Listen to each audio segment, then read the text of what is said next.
Right now at noon, the state of Kansas searches for an answer to the problem of a shortage of attorneys.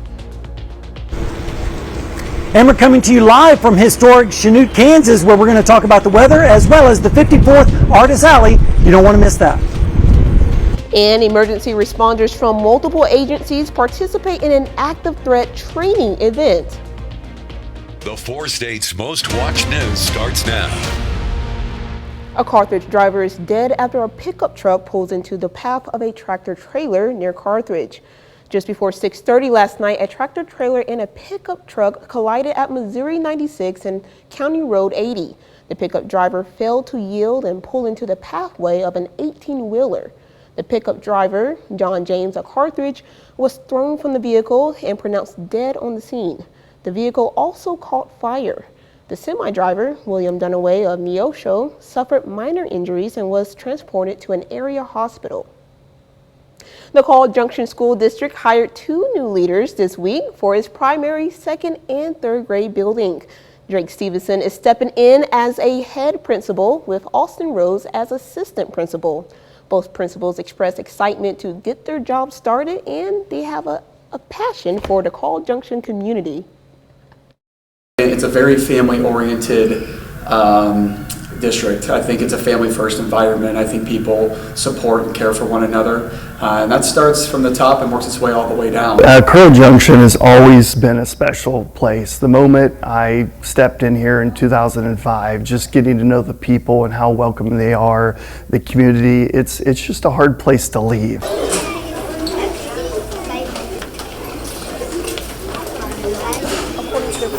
The transition has been smooth and successful as they step into their leadership positions.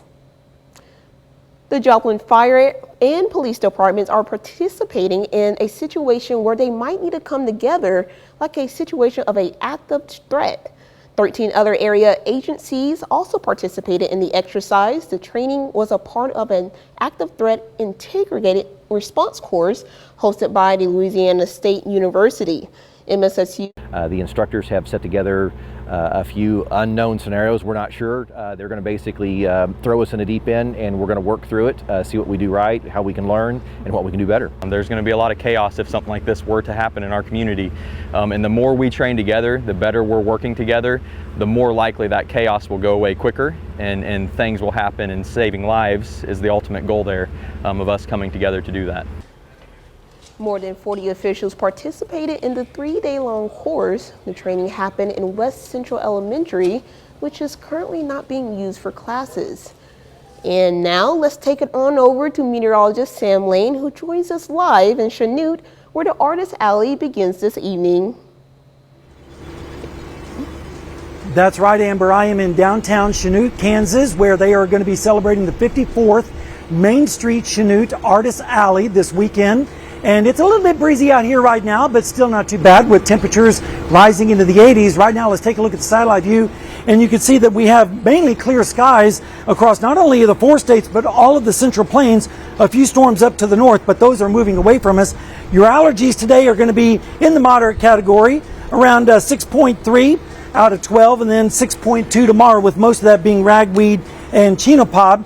Your UV index is going to be around 6 today, which is on the high side. So if you're going to be outside more than 30 minutes, you might want to take the precautions like hat, sunglasses, and of course the sunscreen, and find some shade like we have here at the pavilion in downtown Chanute. And this weekend, with the temperatures being so warm, you might want to stay hydrated and take frequent breaks. Limit your outdoor activities if at all possible. Make sure you're wearing lightweight and light colored clothing, and be sure to check on the elderly and the pets, as they are more susceptible to the heat. This afternoon, we're going to see temperatures dropping through the 80s down to about 66 tomorrow morning across the area. And looking down the lane, we have a warm weekend after a fantastic Friday. Storms are going to be arriving around the middle part of next week, and then some falling temperatures with more cool-like conditions in our extended forecast. And of course, I'll tell you more about that, as well as the Artist Alley here in Chanute, Kansas, coming up in weather in just a little bit. All right, thanks, Sam. Kansas is facing a growing problem, a shrinking number of attorneys in rural counties. In southeast Kansas, the attorney shortage is contributing to overcrowding at some jails. Crawford County hit a record high of 140 inmates this summer. Labette County is also at near capacity. In Cherokee County, Sheriff David Groves says his jail has some room to spare, but the attorney shortage is creating longer jail stays for inmates. Citizens in McDonald County are getting the chance to speak with potential employers after Tyson announced its planned closure of the Knoll plant. KOAM's Anthony Saviello gives us a look. With the Tyson chicken plant in Knoll set to close its doors in just under a month, it's crunch time for those who are seeking to find employment. Knoll Elementary played host Thursday to many local businesses seeking to help Tyson workers still on the hunt. Manufacturing is manufacturing. It doesn't matter if you're trying to process chickens to making the label. I mean, a lot of the same processors are in place, so it should be a very easy transition to get into our company. James and the team at Iconex were just one of the many businesses that are still showing up to help support this community and the people who live here. According to McDonald County Chamber President John Newby, the future of the plant is still up in the air, but there is still hope. My gut tells me, though, that the plant will probably sell sooner rather than later. But I do believe personally that this is a blessing in disguise for not just Knoll, but for the county. And for McDonald County Superintendent Eric Finley, the hope is that jobs continue to stay local, especially as enrollment continues to rise in area schools. We're up about 150 kids district-wide, and best case scenario is we maintain that our students stay here, our families stay here, they find jobs to where they can stay here. Reporting in Knoll, Missouri, Anthony Saviello, KOAM News. The Knoll Tyson plant is set to close on October 20th. Well, that's a look at today's top stories and weather in your first 7 minutes. Coming up next on the KOAM at noon, we say a final goodbye to California's first female senator. And later, we're making a yummy cheese bread in the Mr. Food Test Kitchen. Senator Dianne Feinstein has died at the age of 90. The Democrat was California's first female senator. During her decades on Capitol Hill, she made important advancements on issues ranging from gun control to the CIA's interrogation tactics. CBS News correspondent Skylar Henry has more from Washington. Dianne Feinstein served in the U.S. Senate longer than any woman in American history. Along the way, the California Democrat took up wide-ranging causes, including LGBTQ rights, the environment, and gun laws. We have to come to grips in America with our love affair with weapons. Joe Biden, who was Senate Judiciary Chairman at the time, credited Feinstein's leadership in sponsoring the 1994 federal assault weapons ban. She went out and did something that was a product of an incredible amount of work. In the aftermath of the September 11th attacks, Feinstein spearheaded a 6-year review of the CIA's controversial detention and interrogation program. If you were ordered by the president to restart the CIA's use of enhanced interrogation techniques that fall outside of the Army Field Manual, would you comply? The San Francisco native was first elected to the city's Board of Supervisors in 1969 and ran unsuccessfully for mayor twice. Feinstein became the city's acting mayor under tragic circumstances after the 1978 assassination of Mayor George Moscone and Supervisor Harvey Milk. Following a failed run for California governor, she won a special election for a Senate seat in 1992. 5 additional terms followed. In 2018, Feinstein came under criticism during hearings on the Supreme Court nomination of Brett Kavanaugh. It was revealed the senator initially had not disclosed a letter she received detailing sexual allegations against Kavanaugh. I did what I believe was right. Feinstein later embraced President Biden's nomination of Ketanji Brown Jackson, who became the first African-American female Supreme Court justice. I am very proud to support her nomination. At age 89, Feinstein announced she would retire at the end of her term in 2024. She's a legend. She was able to convince people on both sides of the aisle to go along with her on issue after issue after issue. As she announced her plans, Feinstein tweeted, quote, "Even with a divided Congress, we can still pass bills that will improve lives." Skylar Henry, CBS News, Washington. Feinstein was also the first female on the Senate Judiciary Committee. Well, still to come on KOAM News at noon, we see what Mr. Food is cooking. You know, sometimes the simplest things often make us the happiest. If that's the case, then this pull-apart favorite is gonna have you smiling from ear to ear. It will. It's a warm one here in Chanute, but we're going to have the weekend forecast and tell you all about that, as well as the Artist Alley when we come back. So stay with us.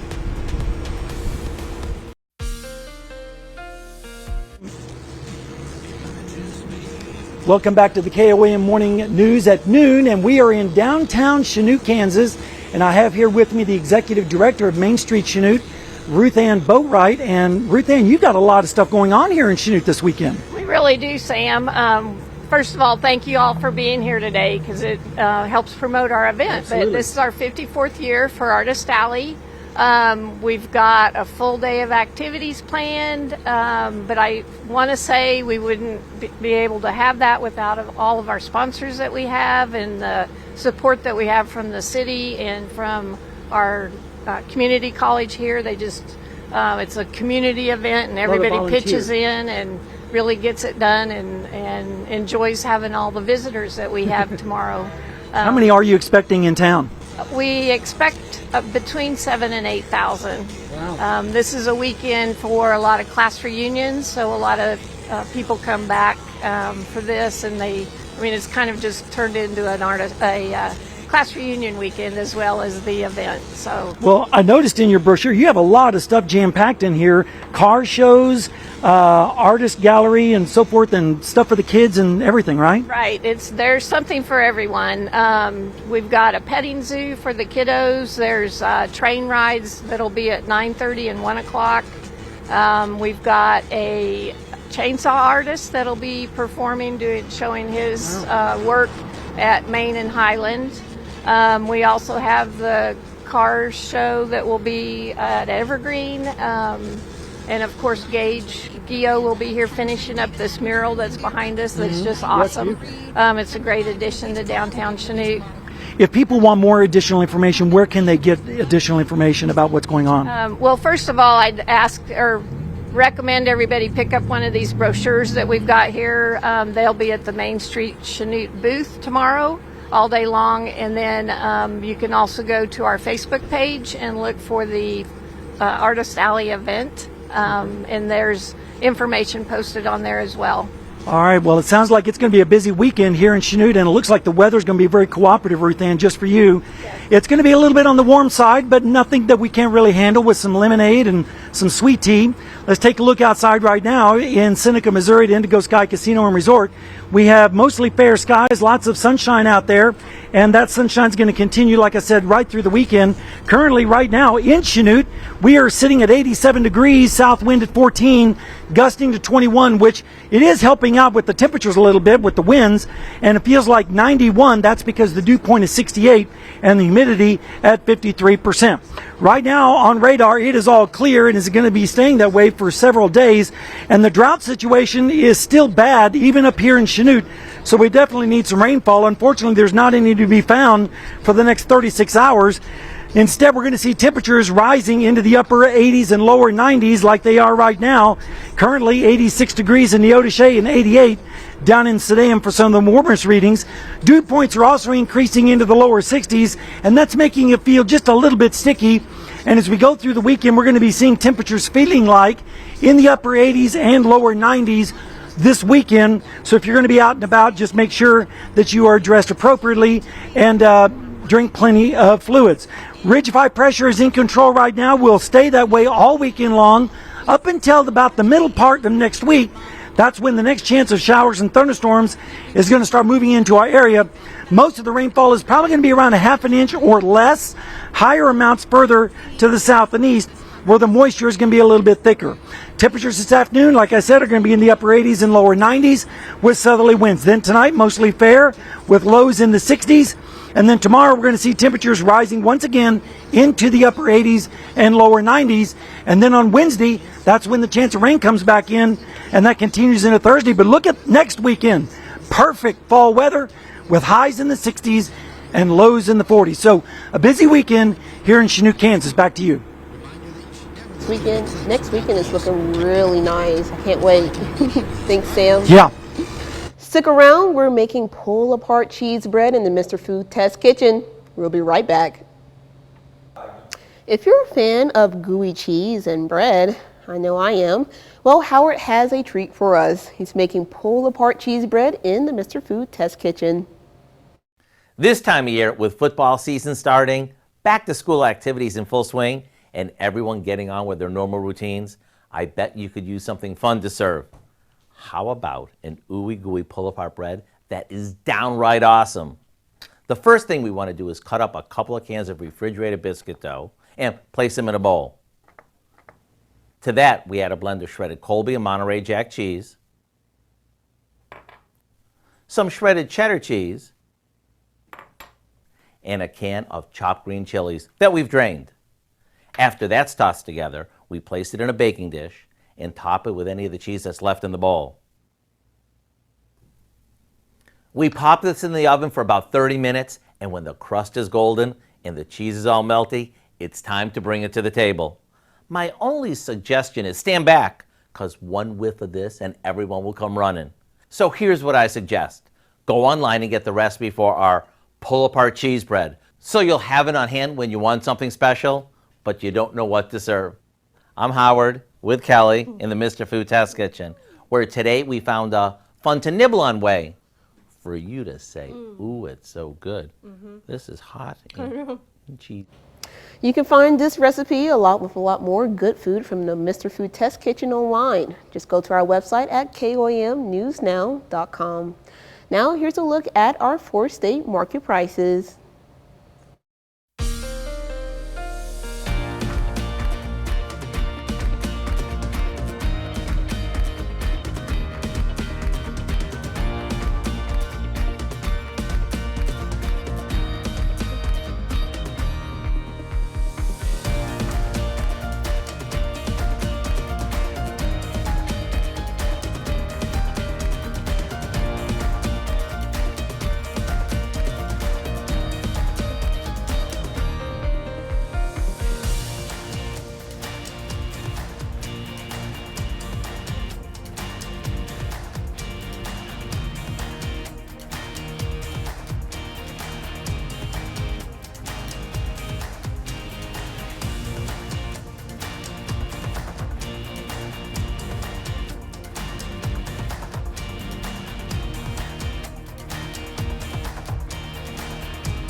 It's another warm day across the area, more summer-like in fall, and that's going to continue into your weekend. Here's a look at the forecast. We're going to be warm all the way up until about Tuesday, and then Wednesday we have a chance of showers and thunderstorms moving in with a cold front, and behind that cold front, temperatures are going to be dropping down to more fall-like readings with highs only in the 60s and lows in the 40s next weekend. So this weekend is summer, next weekend will be fall. Have a great afternoon. All right, looking pretty good for next weekend. Yeah, looks great. What's coming up for the 5? Well, a lot of 5 for starters. With less than 2 days to go until the government shuts down, House Speaker Kevin McCarthy says he's going to introduce a short-term spending bill known as a continuing resolution to keep the government open while Congress works on a long-term spending plan. However, the House Speaker does not appear to have the votes to pass that CR. That means a shutdown is almost inevitable. Plus, Mercy Hospital in Columbus will celebrate the opening of its new computed tomography suite in the hospital. And we're going to check out the Big Brutus Music Festival. Join us for those stories. A lot more coming up on KOAM News at 5. Also, we'll be live in Chanute again. Nice. Well, and that's it for KOAM News at noon. Thank you so much for